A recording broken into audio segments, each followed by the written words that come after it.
All right, we'll now move to special orders of business, which in fact is item 3.3B. Councilor Anderson, would you like to introduce a motion regarding this item? I certainly would, Madam Mayor. I move that we authorize the city manager to execute a purchase and sale agreement with the City of Hillsboro for the sale of 56 cubic feet per second of the City of Salem's Willamette River water right. Second.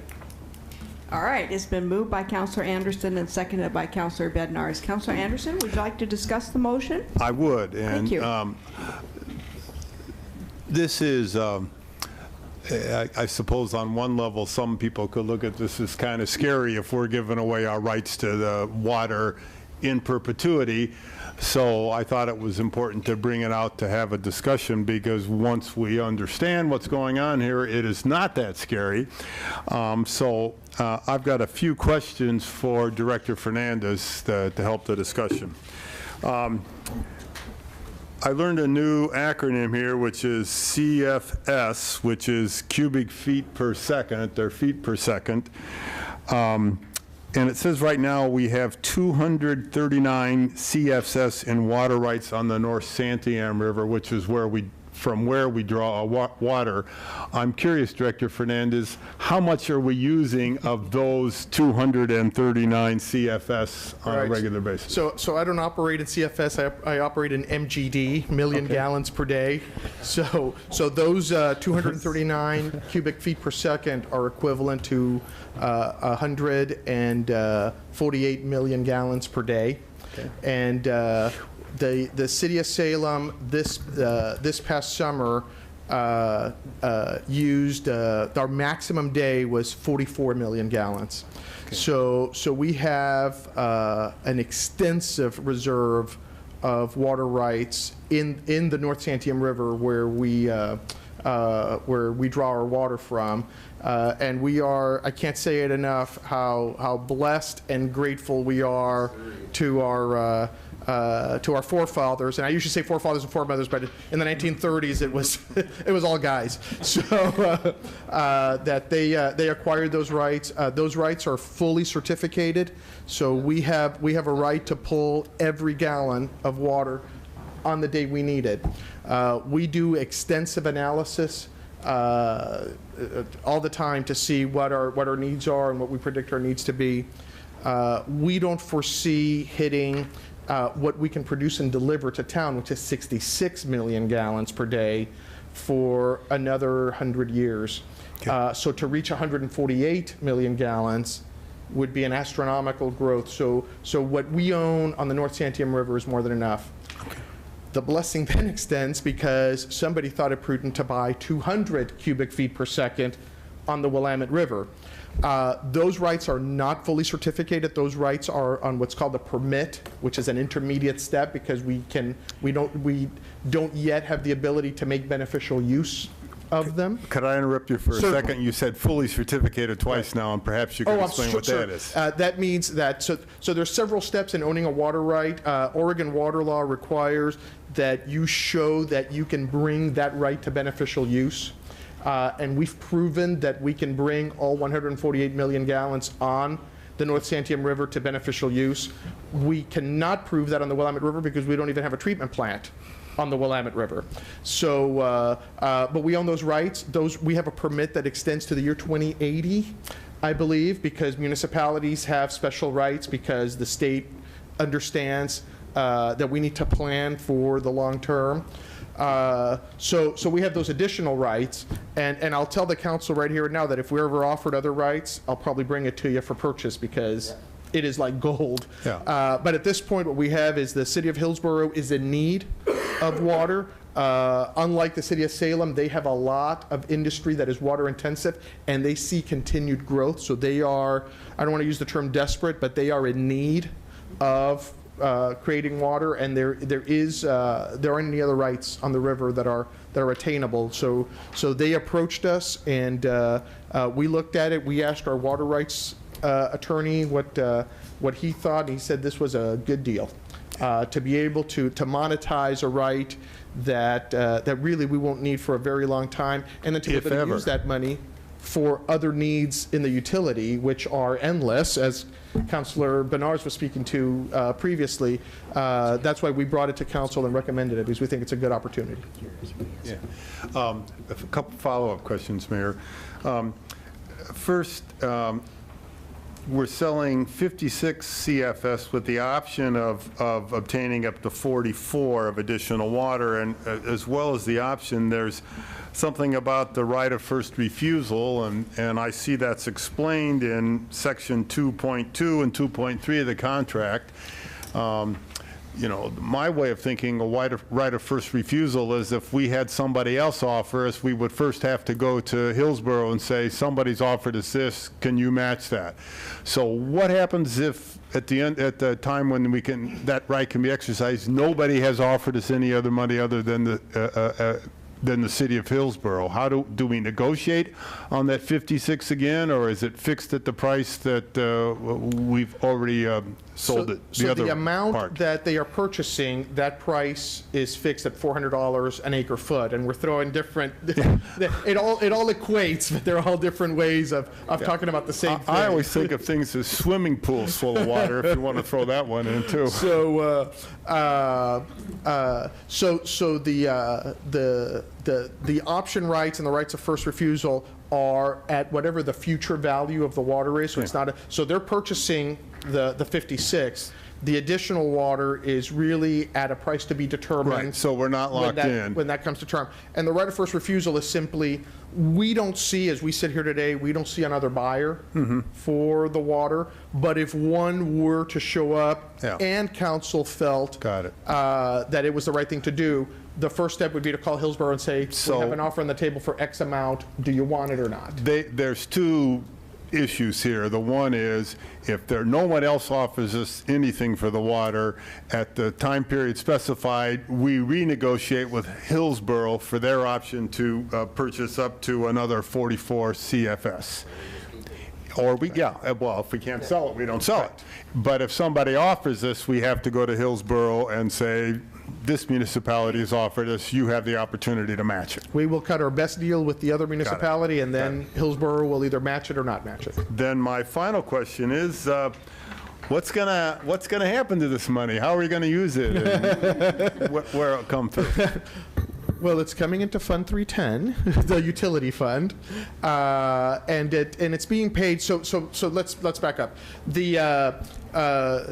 There's a process now. Hillsboro has, frankly, if the council approves it tonight, Hillsboro has told us that they've already cut the check and we'll have it in the mail tomorrow to us. So there's a $100,000 deposit, and that basically allows them to begin the process of transferring the right. And that will take anywhere between 9 months and a year, Jason. So there's a lot of legalities that they have to go through. Once they are approved for, once the transfer is fully approved, and they get a certificated right because they have to prove up their use, then they will pay us in 5 equal installments with interest accruing between installments. So I expect that we'll get our first installment of $2.8 million, I believe, about a year from now, and then 4 other installments after that. So we got about 6 years before all the money is in. The needs of the utility are endless. One of the needs, the mayor's most favorite need, and I understand it completely, is the need for a new administration building and new working facilities at the shops. Our sense is that's a $25 to $30 million building, with the utility being about 2/3 to 3/4 of that cost, because there's some streets and parks facilities as well. These are pennies from heaven. That's a good way to go. At some point, the council will have input, because anything that we do has to be in the CIP and in the budget. So as that money starts to flow in, we will start to have those discussions about how best to spend that money. Thank you very much. Great, thank you. Councilor Bednarz. Actually, the first question that I was going to ask has been asked, what are we going to do with this money? And it sounds like it goes into the utility fund, ergo it must be spent on utilities and not on other things that we keep talking about, such as parks are not one of the things that we can spend money on from this particular supply. I wanted to talk just a second. I saw somewhere along the way a chart showing in the city of Salem the water consumption is actually going down, and I've heard that we've had actually revenue dropping because of this. Can you take a second and speak to the water use? One would think over years instead you'd be ramping up in the water use, and that's not happening. It's an interesting thing. In 1992, we hit a 66 million gallon day over the summer, and when I started working here in '95, there was terror in the hearts of utility planners that we were going to run out of water. Because we can't deliver 66 million. We certainly couldn't deliver 66 million gallons in '92. What happened since then is we've never hit that again. So then we had a target of, boy, let's try to never hit more than 50 million gallons in the summer.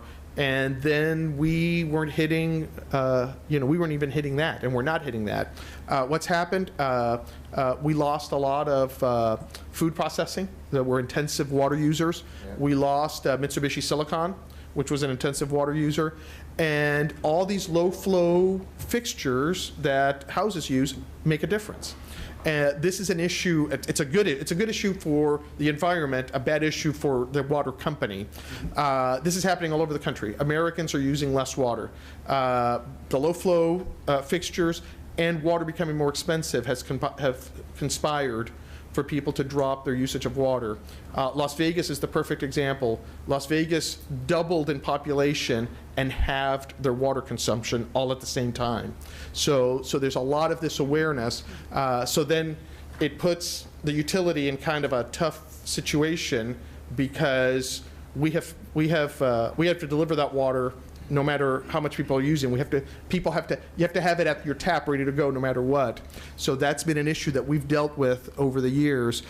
We've seen consumption start to level out, start to climb a little bit. So that's been a positive for the funding. So the good news is we have to build more newer growth facilities, but we still have to replace the old facilities. And that's the kind of financial issue that we've been dealing with for 10 years. Thank you for that explanation. I'm not going to digress into a certain golf course that is, I think, our biggest water user in question. It is. If it's going to continue or not, but it's going to have another impact. Because when they don't consume, they don't pay. If they don't pay, we can't do the improvements, and the pipes are still in the ground, things are still happening, and we still have to take care of it. That is correct. Okay, thanks. Councilor Nanki. Thank you, Madam Mayor.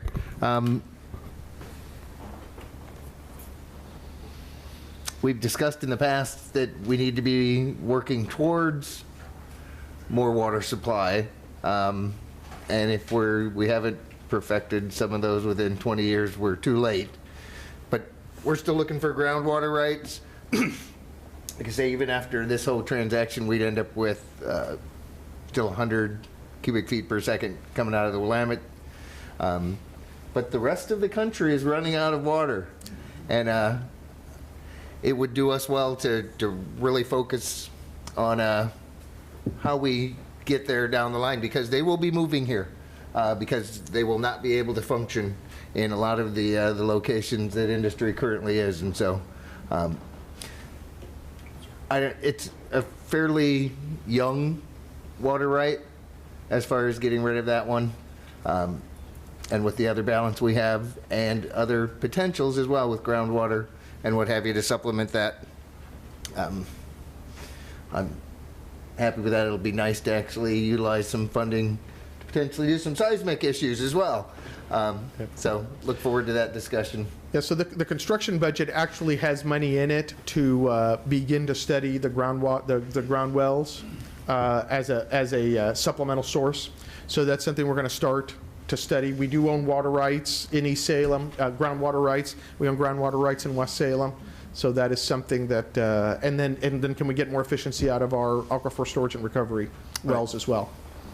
So yeah, we're well aware of the issue and are studying it. And some of this money may have to go to, in the end, the needs are, it's all in the same pot. So the need for a building, the need for groundwater wells, the need to replace Upper Bennett Dam, the need, all these needs are all cumulative. I hear about Upper Bennett Dam once a month.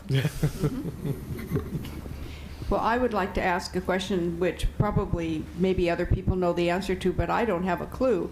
And that is, how does Hillsboro then access those water rights? Yeah, so they move the intake further downriver. It's easier to move the right downriver than it is to move it upriver, because you're not impacting other owners when you go upriver.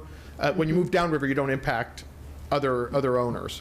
So part of the work that they will do with the Oregon Water Resources Department is moving their intake location, getting the right assigned to them, and then getting it certificated so that they prove that they can use it. I see. Yeah, so they Okay. have quite the process in front of them. Thank you. That helps. I was envisioning great big pipes from Salem, Oregon, all the way to Hillsboro. And I knew that wasn't going to be the answer. Although there will be a great big pipe from where they take it in the Willamette to Hillsboro. I see, okay. Great big open pipe All running right. right into the- We hope not. All right, so we have a motion on the floor. All those in favor of the motion, please signify by saying aye. Aye. Opposed, say nay. Motion carries unanimously. Thank you very much.